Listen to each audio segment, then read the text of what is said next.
What's going on, everybody? So, a new Planet of the Apes movie is coming out this week. It's called Kingdom of the Planet of the Apes, and I thought this would be the perfect opportunity to share my thoughts on this franchise. Now, I saw the original Planet of the Apes when I was 14, and immediately I fell in love with it. I loved the concept, I loved the world of it, the characters were interesting. Then I saw the 4 subsequent sequels soon after that, and I learned a lot from these movies. These movies taught me so much about politics, about racism, and to me, Planet of the Apes was the first real science fiction movie. I had seen films like Star Wars or Terminator before, but this was the film that made me go, okay, so science fiction is not just about spaceships or lightsabers or killer machines sent from the future. It can also be a vehicle to tell something important.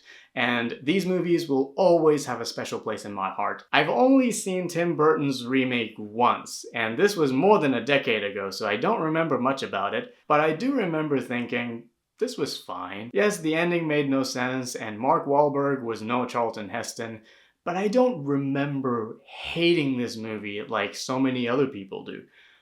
Perhaps it's time for a revisit. Maybe this time I would find this movie so reprehensible that I would never want to watch another Planet of the Apes movie ever again. Who knows? And then of course there's the reboot trilogy starring Andy Serkis. I really like Rise of the Planet of the Apes. Some people think this is the weakest entry in the trilogy, but I disagree. I think this is a great standalone movie, great character study that satisfies both the fans of the original and general moviegoers. Now here's where things get somewhat controversial.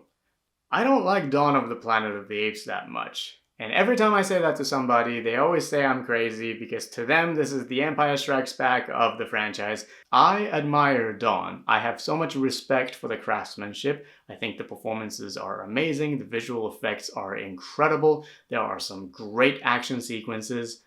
But to me, this film lacks the kind of big ideas that other Planet of the Apes movies have. I also think the human characters in this are poorly written. There's not much depth to any of them. Characters do things that make no sense. And then finally, there's War for the Planet of the Apes, and I love this movie. I understand that for some people this is the most overrated and disappointing film in the trilogy, but I love it. I think this movie is astonishing. This is one of the darkest and most mature blockbusters to come out in the last 10 years. I love how it takes its subject matter seriously. I think Andy Serkis gives one of the best performances of his career, if not his best performance. And it wraps up Caesar's story in the most satisfying way possible. So those are my thoughts on the Planet of the Apes franchise. What's your relationship with this film series?